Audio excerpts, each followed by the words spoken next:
നമസ്കാരം. കഴിഞ്ഞ 2 ദിവസങ്ങളിൽ വീഡിയോ ചെയ്യാൻ കഴിഞ്ഞില്ല. പക്ഷേ ഇന്ന് വീഡിയോ ചെയ്യാതിരിക്കാനും കഴിയുന്നില്ല. ഈ ഒരു വീഡിയോയിലേക്ക് എത്തിച്ചത് മഹാനടനായ സലിം കുമാറിൻ്റെ മരണവാർത്തയാണ്. വെറുതെ ഫേസ്ബുക്കിലും യൂട്യൂബിലുമൊക്കെ തപ്പിയപ്പോൾ കിട്ടിയ കാര്യങ്ങൾ, ആ മഹാനടൻ്റെ നേർക്കുള്ള ആക്രോശം, ശാപം, അധിക്ഷേപം, എന്ത് വൃത്തികെട്ട തരം താണ നാടായി നമ്മുടെ നാട് അധപ്പതിച്ചുകൊണ്ടിരിക്കുന്നു. ഒരു മരണത്തെപ്പോലും ഇത്രത്തോളം അപഹാസ്യതയോടുകൂടി നോക്കിക്കാണുന്ന ഒരു വൃത്തികെട്ട സമൂഹമായി നമ്മുടെ നാട് മാറിക്കൊണ്ടിരിക്കുന്നു. ഇതിന് ഇനിയൊരു മോചനമുണ്ടാകും എന്നുള്ള വിശ്വാസം പോലുമില്ല. ഈ മഹാനടന്റെ നേട്ടങ്ങളെക്കുറിച്ച് പറയുന്നില്ല. സിനിമയിൽ കണ്ട് മാത്രം അറിവുള്ള ഒരു നടൻ മാത്രമാണ് അദ്ദേഹം. പക്ഷേ അയൽവക്കത്തെ ശത്രു മരിച്ചാൽ പോലും ചെന്ന് അവിടെ നിന്ന് ആദരവോടുകൂടി ഒന്ന് തല കുമ്പിട്ട് വരുന്ന മലയാളിയുടെ പഴയ സംസ്കാരം എന്നേ നശിച്ചിരിക്കുന്നു. പല പ്രാവശ്യം സൈബറിടങ്ങളിൽ മരിച്ച വ്യക്തിയാണ് സലിം കുമാർ. പല പ്രാവശ്യം നമ്മൾ ആ മരണ വാർത്ത സൈബറിടങ്ങളിൽ കണ്ടതാണ്, ഞെട്ടലോടുകൂടി. ഇപ്പോൾ യഥാർത്ഥത്തിൽ അദ്ദേഹം ഭൂമിയിൽ നിന്ന് നമ്മെ വിട്ടകന്നിരിക്കുന്നു. ഇപ്പോൾ അദ്ദേഹത്തിൻ്റെ മരണ വാർത്തയ്ക്ക് താഴെ, അല്ലെങ്കിൽ ആരെങ്കിലും ചെയ്ത പോസ്റ്റിന് താഴെ വരുന്ന ചില അധിക്ഷേപങ്ങൾ, കമന്റുകൾ നമ്മുടെ ഈ ഒരു വാർത്തയിൽ അല്ലെങ്കിൽ ഈ ഒരു വിശകലനത്തിൽ പറയാൻ പോലും അറപ്പുളവാക്കുന്ന വാക്കുകൾ. ഈശ്വര, ഇങ്ങനെയൊക്കെ മനുഷ്യന് ചിന്തിക്കാൻ കഴിയുന്നല്ലോ. തൻ്റെ ആദർശത്തിൽ കൂടെ നിൽക്കാത്ത ഒരു മനുഷ്യനോട്, ആ ആളിൻ്റെ മരണത്തോട് ഇത്രയും നികൃഷ്ടമായി പെരുമാറാൻ മലയാളിക്ക് കഴിയുന്നല്ലോ. ഇവനൊക്കെ ചത്തുകൂടെ? ഇവനൊക്കെ ജീവിച്ചിരുന്നിട്ട് എന്താണ് കാര്യം എന്നുള്ളതൊക്കെ ആ ഒരു പ്രതികരണങ്ങളിൽ ഏറ്റവും ചെറുതാണ്. ജാതി ചിന്തകളും മതചിന്തകളും രാഷ്ട്രീയ ചിന്തകളുമൊക്കെ മനുഷ്യനെ ഇത്രമാത്രം അധപ്പതിപ്പിക്കുമോ എന്ന് അത്ഭുതത്തോടെ, ഞെട്ടലോടെ നോക്കിപ്പോകുന്നു.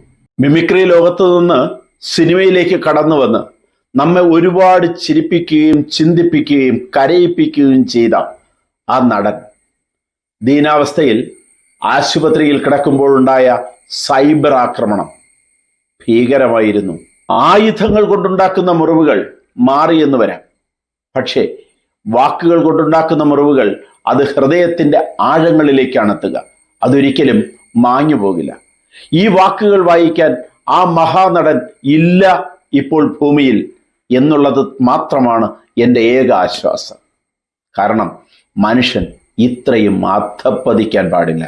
സിനിമയിൽ അദ്ദേഹം പറഞ്ഞ പല വാചകങ്ങളും ഇന്നും സൈബറിടങ്ങളിൽ മറ്റുള്ളവരെ ട്രോളാൻ ഉപയോഗിക്കുന്ന വാക്കുകളാണ്. ചിരിപ്പിച്ച് ചിന്തിപ്പിച്ച മനുഷ്യൻ. ആദാമിൻ്റെ മകൻ അബുവിൽ വന്ന് നമ്മെ കരയിപ്പിച്ച അതേ സലിം കുമാർ തന്നെയാണ് അച്ഛനുറങ്ങാത്ത വീട്ടിൽ നമ്മുടെ പെൺമക്കളെ ഓർത്ത് ആധി കൊണ്ടത് നമ്മുടെ മനസ്സിൽ തീ നിറച്ചത്. അങ്ങനെ പറഞ്ഞാൽ എണ്ണിയാൽ തീരാത്ത സിനിമകൾ, എണ്ണിയാൽ തീരാത്ത ഭാവ അഭിനയങ്ങൾ, മലയാളിയെ പിടിച്ചു മുറുക്കിയ അഭിനയ ശൈലി.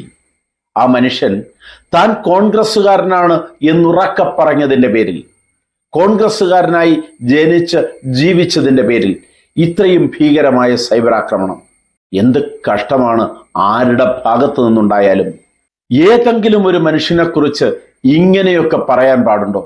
കുറഞ്ഞപക്ഷം മരണാവസ്ഥയിലെങ്കിലും, അസുഖമായി ആശുപത്രിയിൽ കിടക്കുന്ന അവസ്ഥയിലെങ്കിലും. അങ്ങനെ പറയുന്നവൻ്റെ മനസ്സിൻ്റെ നികൃഷ്ടത ഒന്ന് ആലോചിച്ചു നോക്കുക. ഇവനെയൊക്കെ എങ്ങനെയാണ് ഒരു കുടുംബത്തിൽ കയറ്റാൻ കൊള്ളുക?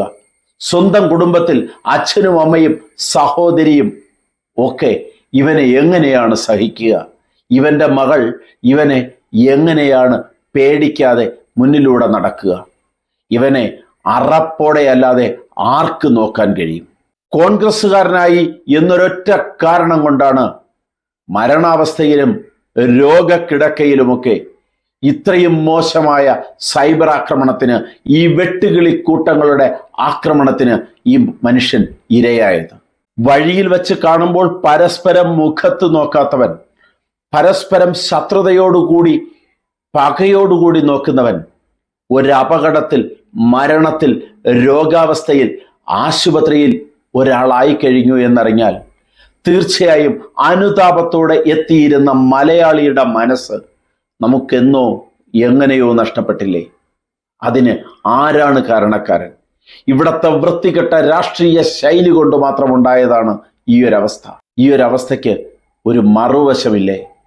ഒരുപക്ഷെ ഈ വാർത്തയ്ക്ക് താഴെയും ഉണ്ടാകാം ഇതുപോലുള്ള വെട്ടുകിളിക്കൂട്ടങ്ങളുടെ, നാശം പിടിച്ച കുടുംബത്തിൽ കയറ്റാൻ കൊള്ളാത്ത വൃത്തികെട്ടവന്മാരുടെ ആക്രമണം. സന്തോഷമേ ഉള്ളൂ അങ്ങനെ വരുന്നതിൽ. പക്ഷേ മനസ്സിൽ തോന്നിയത് പറയാതിരിക്കാൻ കഴിയുന്നില്ല. എന്ത് ധൈര്യത്തിലാണ് ഇവനൊക്കെ ജീവിക്കുന്ന വീട്ടിൽ അവൻ്റെ അമ്മയ്ക്കും ഭാര്യയ്ക്കും സഹോദരിക്കും മകൾക്കുമൊക്കെ ജീവിക്കാൻ കഴിയുന്നത് എന്ന് ഓർത്തിട്ട് മനസ്താപം തോന്നുന്നു, സങ്കടം തോന്നുന്നു. മലയാളിയുടെ ഈ ഗതികേടിൽ, ഈ വിവരമില്ലായ്മയിൽ സങ്കടം തോന്നുന്നു. തൻ്റേതല്ലാത്ത രാഷ്ട്രീയത്തിൽ പ്രവർത്തിച്ചാൽ, തൻ്റേതല്ലാത്ത മതത്തിൽ ജനിച്ചാൽ, തൻ്റേതല്ലാത്ത ജാതിയിൽ ജീവിച്ചാൽ ഇത്രയും നികൃഷ്ടതയോടുകൂടി പെരുമാറാൻ എങ്ങനെ കഴിയുന്നു എന്നാലോചിച്ചിട്ട് ഒരു പിടിയും കിട്ടുന്നില്ല.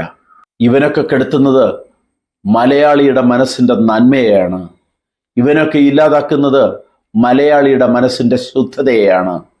ഇവനൊക്കെ ഇല്ലാതാക്കുന്നത് നമ്മുടെ നേർക്കാഴ്ചകളെയാണ്. മരണത്തോടെങ്കിലും ഒരാദരവ് പുലർത്താൻ കഴിയട്ടെ.